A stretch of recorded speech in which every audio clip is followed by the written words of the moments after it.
گھر بیویاں جو ہیں وہ ان کو گالیاں دے کے نکالتی ہیں، اور یہاں کے یہ بچوں سے کبھی جو ہے وہ ٹانگیں دبوا رہے ہوتے ہیں اور کبھی کوئی اور خدمت کروا رہے ہوتے ہیں. یہ ان کی حالت ہوتی ہے. ہم نے خود دیکھا، ککھ بھی نیچے بندے اٹھ کے،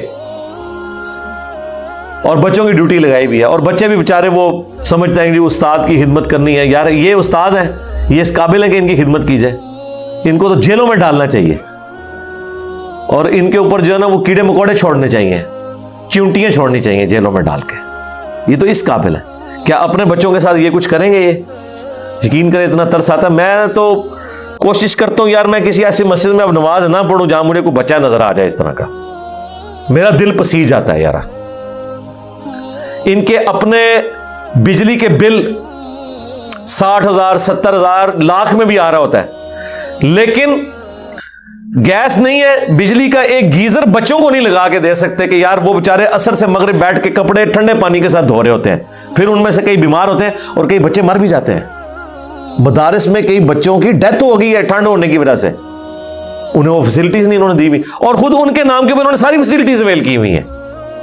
اس وقت انہیں خیال نہیں آتا یار یہ جو فی سبیل اللہ ہے اور وابن السبیل بھی ہیں، وہ مسافر ہیں نا، اللہ کی راہ کے مسافر ہیں بیچارے. یار ماں باپ اس لیے چھوڑ کے گئے ہیں، آپ ان کے ساتھ یہ کچھ سلوک کریں، ان پہ یہ ظلم ڈھائیں. آپ کبھی ان بیچاروں کو کپڑے دھوتے ہوئے دیکھیں یار.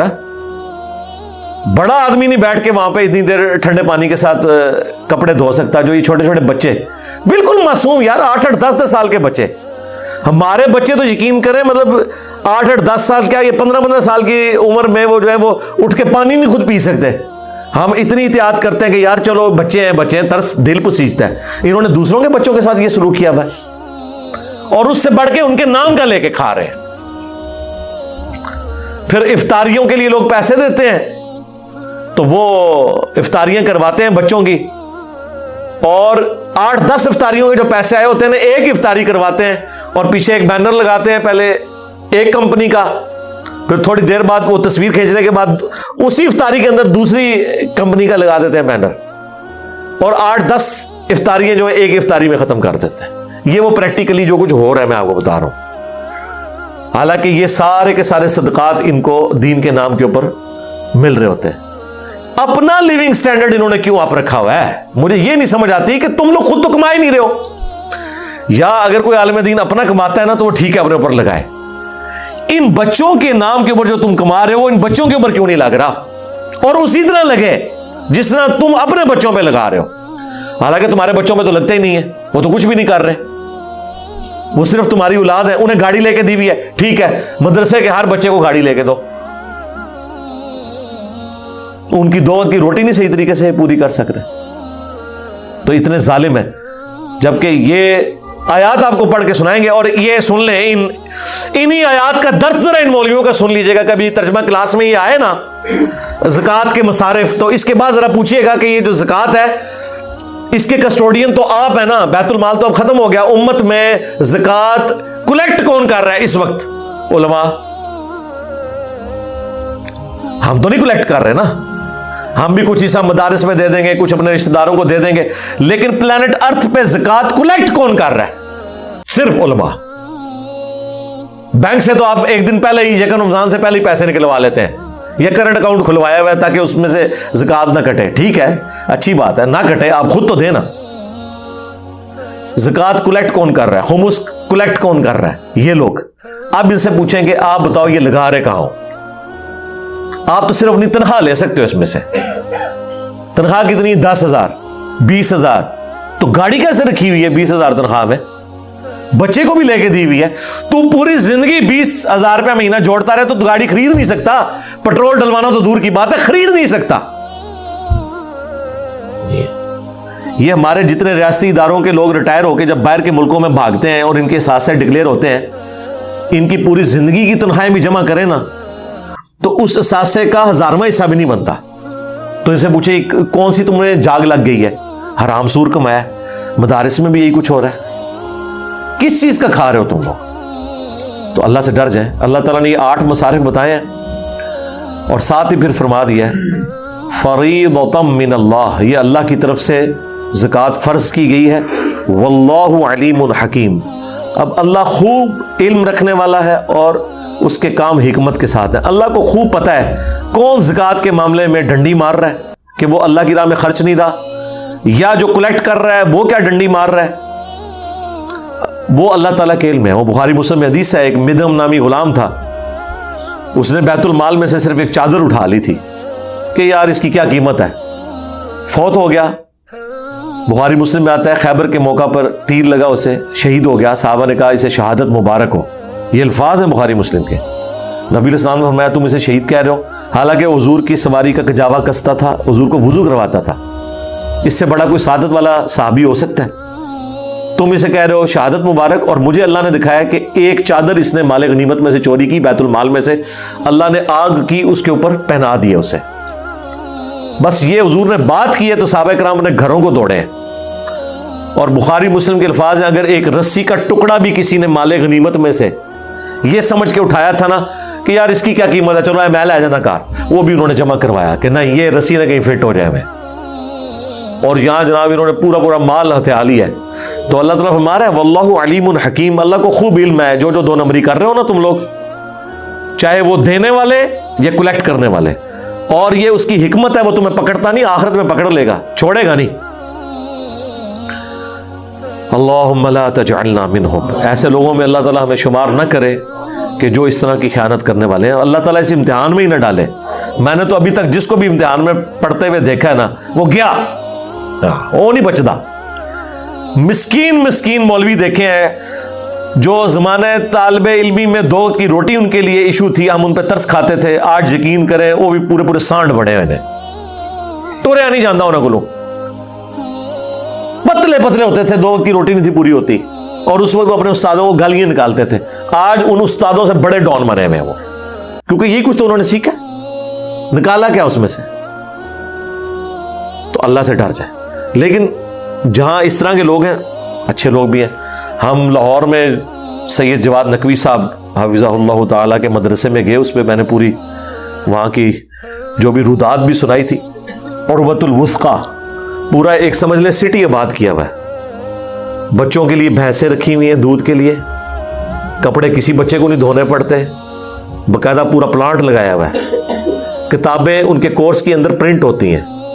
کپڑے بچوں کے دیکھیں اتنے صاف ستھرے بچے ہیں کہ ماں باپ بھی اتنے صاف ستھرے بچے نہیں رکھ سکتے. ان کی صحتیں بچوں کی بتا رہی ہیں کہ انہیں خوراک پوری مل رہی ہے. ٹھیک ہے. تو وہ جب میں نے نقوی صاحب سے پوچھا، میں نے کہا یہ آپ نے بڑا زبردست سسٹم. انہوں نے کہا میں جب خود پڑھتا تھا نا میرے لیے سب سے تکلیف دہ چیز تھی یہ کپڑے دھونا. اور میں نے سوچا تھا کہ اگر میں نے کوئی مدرسہ بنایا نا تو میں بچوں کو ان ساری تکلیفوں سے آزاد کروں گا. اور واقعی انہوں نے آزاد کیا. ہر چیز 1 نمبر کوالٹی کی جو وہ خود کھاتے ہیں وہ بچوں کو کھلاتے ہیں. وہ ساری کی ساری فیسلٹیز اگر ان کے نام کے اوپر وہ کھا رہے ہیں نا تو ان بچوں کے اوپر وہ لگا بھی رہے ہیں اور نظر آ رہا ہے. بچے تو سمجھ لیں بادشاہوں والی زندگی گزار رہے ہیں وہاں پہ.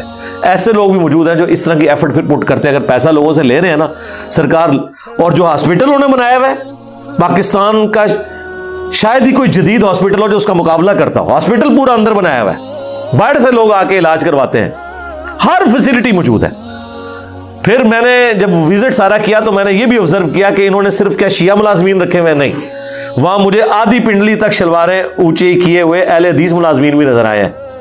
ہاں انہوں نے کہا نہیں میں سارے مقام پہ فکر کے، دیوبندی بھی رکھے ہوئے ہیں، بریلوی بھی رکھے ہوئے ہیں، اہل حدیث بھی رکھے ہوئے ہیں، شیعہ بھی رکھے ہوئے ہیں، کوئی فرق نہیں رکھا ہوا. جو اپنی فیلڈ کا ایکسپرٹ ہے اسے ڈیو رسپیکٹ مل رہی ہے. یہ نہیں ہے کہ ہم نے کوئی فرقے کی بنیاد پہ اسے لانچ کیا. بچی ہیں تو پورا انہوں نے نقاب اور پردہ کیا ہوا ہے. نظر آتی ہے ایفرٹ ہوئی بھی. اس طرح کے لوگ بھی موجود ہیں جو اس طرح کی ایفرٹ پٹ کرتے ہیں. رہائش بہترین دی ہوئی ہے. پاکستان کی شاید ہی کوئی یونیورسٹی جس کے پرائیویٹ جو ہاسٹلز ہیں وہ تو شاید مقابلہ کر لیں، ادروائز جو سرکاری ہاسٹلز ہماری یونیورسٹیز کے ہیں وہ ان کا مقابلہ نہیں کرتے جو انہوں نے وہاں پہ فیسلٹیز دی ہوئی ہیں لائبریری کے اندر. باقی سارے 1 روپیہ نہیں کسی کا لگتا اور سارا کچھ وہ کر رہے ہیں الحمدللہ. اس طرح کے لوگ بھی موجود ہیں. اگر دوسری طرف کے لوگ موجود ہیں